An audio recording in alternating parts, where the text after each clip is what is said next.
Hey guys, কেমন আছো তোমরা সবাই? আশা করি গাইস তোমরা সবাই ভালো আছো। সো গাইস, তোমাদের সবার মতো ঠিক আমিও ভালো আছি। চলে এসেছি আমি আজকে নতুন একটা ভিডিও নিয়ে। আজকের ভিডিওটা হলো বিশাল একটা ইম্পর্টেন্ট একটা ভিডিও, কারণ এই ভিডিওটার মধ্যে আমি একটা কথা বলবো, যেটা হচ্ছে ডক্টর ট্রিটমেন্ট আর আমার ট্রিটমেন্ট, দুটো ট্রিটমেন্টের মধ্যে পার্থক্য কী আছে। এই কথাটা হয়তো ভিডিওটা হয়তো ইউটিউবের মধ্যে যাওয়ার পর হয়তো অনেক ডক্টর, অনেক বড় বড় হয়তো ইউটিউবার হয়তো তাদের চোখে হয়তো বলবে, তারাও যদি শুনে যে দেখো আমি কাউকে কোনো জিনিসের থেকে ছোট করার কথাবার্তা বলছি না, শুধু একটু কথা আমি একটা মেসেজ দিচ্ছি, যদি ডক্টররা যদি আমাদের ট্রিটমেন্টটা যদি সঠিকভাবে যদি করতো তাহলে আমিও তাহলে তোমার এই ক্যামেরার সামনে এসে তাহলে ইউটিউবের মধ্যে ভিডিও তাহলে বানানোর কোনো দরকার আমার ছিল না। ডক্টর যদি এই কটা ট্রিটমেন্ট যদি ঠিকঠাক করে দিতে করতে দিত। সবার প্রথম কথা, ডক্টরের কাছে যখন তোমরা হেয়ার লসের ট্রিটমেন্ট করতে যখন যাও তখন তোমাদের সাথে কী হয়, সবার আগে আমি তোমাকে এই কথাটা বলছি, যখন তোমরা বলো তোমরা সব থেকে বেশি চেষ্টা করো ইন্ডিয়ান, বাংলাদেশ, পাকিস্তান বা নেপাল বা আসাম এইসব সাইডের ছেলেরা মেয়েরা ট্রিটমেন্ট করতে যখন চেষ্টা করো যে ফ্রিতে ট্রিটমেন্ট করতে হবে, ফ্রিতে ট্রিটমেন্ট করবো, ফ্রিতে ট্রিটমেন্ট করলে ভাই ওই রকমই ট্রিটমেন্ট হবে, আজ ভালো হবে তা কালকে উড়ে যাবে, ঠিক আছে? ফ্রিতে ট্রিটমেন্ট এইরকমই হয়। সবার প্রথম কথা, ট্রিটমেন্ট করার সময় আমরা যাবো যে যখন ডক্টরের কাছে আমরা যখন যাই তখন আমরা কি করি, ডক্টর আমাদেরকে জিজ্ঞাসা করে নাম কি, বাড়ি কোথায়, তারপর আমাদের চুল দেখে, তারপরে প্রেসক্রিপশন লিখে দিয়ে দিল হাতের মধ্যে, তারপর বলে দিল যে এই 3 মাস পরে আসো, বা এই ওষুধটা একবার করে রাতের বেলা করে দাও, এই শ্যাম্পুটা দিয়ে দাও, ঠিক আছে? ডক্টর তোমাদের কাছে যদি একটা প্রেসক্রিপশন লিখে দেয়, প্রেসক্রিপশন মধ্যে থাকে শ্যাম্পু থাকে, মিনক্সিডিল থাকে, ফিনিশাইড থাকে, নাহলে বায়োটিন মাল্টিভিটামিন এইসব কিছু একটা থাকে, ঠিক আছে? এই জিনিসগুলোই থাকে ডক্টরের প্রেসক্রিপশন, এর থেকে বেশি খুব একটা বেশি কিছু থাকে না, পলিগ্যার ট্যাবলেট থাকে, বায়োটিন থাকে, ঠিক আছে? এই ধরনের কোনো না কোনো একটা ট্যাবলেট দিয়ে তোমাকে সাজেস্ট করে দিয়ে তোমাকে চলে যায়, আর অ্যান্টি ড্যান্ড্রাফ শ্যাম্পু থাকে। তারপরে তোমাকে বলে যে 1 মাস পরে এসো, বা 3 মাস পরে এসো, বা 2 মাস পরে এসো, এরকমই তোমাদের কথা বলতে হবে। আশা করি 95% মানুষের সাথে এই জিনিসটাই হয়েছে। যদি হয় তাহলে অতি অবশ্যই কমেন্ট করে হ্যাঁ লিখে দাও, আর ভিডিওটাকে অতি অবশ্যই একটা লাইক করে দাও।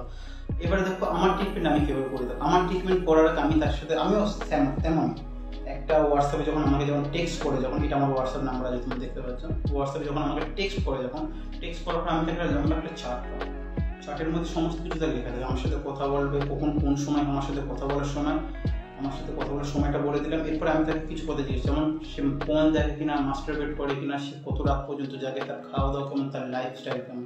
তারপর তার জিজ্ঞেস করি সে কোন শ্যাম্পু ব্যবহার করতো, সে এখন কোন শ্যাম্পু ব্যবহার করে, তার চুলের মধ্যে ট্রিটমেন্ট করেছে হেয়ার লসের জন্য, পেঁয়াজ, তেল, রসুন এইসব ধরনের ট্রিটমেন্ট, কী ধরনের ট্রিটমেন্ট করেছে। তারপরে আমি তাকে জিজ্ঞেস করি কি জানো, তারপরে আমি তাকে জিজ্ঞেস করি তার ডেইলি লাইফটা, তার মানে পার্সোনাল লাইফের সম্পর্কে জিজ্ঞেস করি, সে কোনো বিষয় নিয়ে স্ট্রেস বা এইসব জিনিস আছে কিনা, স্ট্রেস বা অতিরিক্ত পরিমাণে রাত জাগা, ওভারনাইট মাস্টারবেশন করা, বা রাতের মধ্যে ফোন কানে লাগিয়ে কথা বলা, তার খাওয়া দাওয়া কেমন, এই জিনিসগুলোকে আমি ভালো করে শুনি।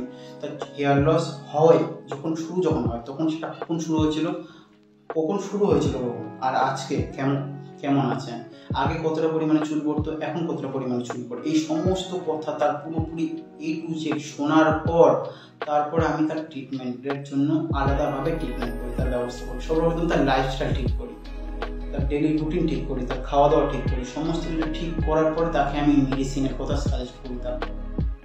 তারপরে ওই কারণে আমি বলি যে 6 মাসের মধ্যে আমার কাছে আসলে আমি তোমার হেয়ার রিগ্রোথ করে দেবো, কারণ এইটুকুনি আমি আমার বাজি বুক ফুলিয়ে বলি, কারণ আমি এই জিনিসটা করেছি। সো গাইস, যদি তোমাদেরকে এরকম হেয়ার রিগ্রোথ করার ইচ্ছা যদি থাকে, তাহলে অতি অবশ্যই স্ক্রিনে দেওয়ার এই নাম্বারে হোয়াটসঅ্যাপ করো, তোমরা চাইলে হেয়ার রিগ্রোথ করতে পারো। যদি না করতে না চাই তাহলে কোনো কিছু তো করার দরকার নেই, অবশ্যই আমি একটা ফিস নেই, অবশ্যই, আর ফালতু সময় নষ্ট করার জন্য আমি নাম্বার দিই, আর অবশ্যই হোয়াটসঅ্যাপ করো, ফোন না করো। তো আবার দেখো তোমার ভিডিওতে, ততক্ষণের জন্য বাই বাই। আর ডক্টরদের একটা কথা বলতে চাই, তোমরাও আমার মতো একটু জিজ্ঞাসা করতে পারো শুরু থেকে হেয়ার লস কী করে শুরু হয়েছিল, আর হেয়ার লস কী করে মানে শুরুটা যদি জানতে চাই, হতে পারে একজন হতে পারে যে অনেক রকমের সমস্যা হচ্ছে, কারণ হতে পারে যে অতিরিক্ত হেয়ার কালার, হেয়ার স্ট্রিকনিং করার জন্য হয়তো চুল পড়তে পারে, তাকে তুমি মিনক্সিডিল সাজেস্ট করে দিচ্ছ, এগুলোকে বোকামি করলে। তাকে নর্মাল ট্রিটমেন্ট করলে তার হেয়ার স্টপ হয়ে যায়। এই জিনিসগুলোকে বোঝা দরকার ছিল, যদি ডক্টর এই জিনিসগুলোকে যদি করতো, এই জিনিসগুলোকে যদি বুঝতো, তাহলে আশা করি আমার ইউটিউবের মধ্যে কোনো রকম ভিডিও বানানোর বা কিছু বলার আমার কোনো দরকার ছিল না। তো গাইস, তোমরা বুদ্ধিমান মানুষ, তোমরা বুদ্ধিমান ছেলে, অল্প বয়সের ছেলে মেয়ে আছো বা বেশি বয়সের ছেলে আছো, মেয়ে আছো। তো গাইস দেখো, ঠান্ডা মাথা চিন্তা করো, যেটা ভালো করো তোমরা সেটাই করো। আমি বলছি না যে আমার কাছে টাকার প্রতি আমার কোনো ইচ্ছে নেই, আমার কোনো লোভ নেই। যদি আমার টাকার প্রতি লোভ থাকতো তাহলে আমি অনেক কিছু আমি তোমাদেরকে বলতে পারতাম। মিথ্যে বলার কোনো দরকার নেই, মিথ্যে বলার কোনো প্রয়োজন নেই। উপরে একজন আছে, তার উপরে আমার বিশ্বাস আছে, মিথ্যে বলার কোনো দরকার নেই। তো গাইস, সাবধান হয়ে থাকো আর ভালো থাকো।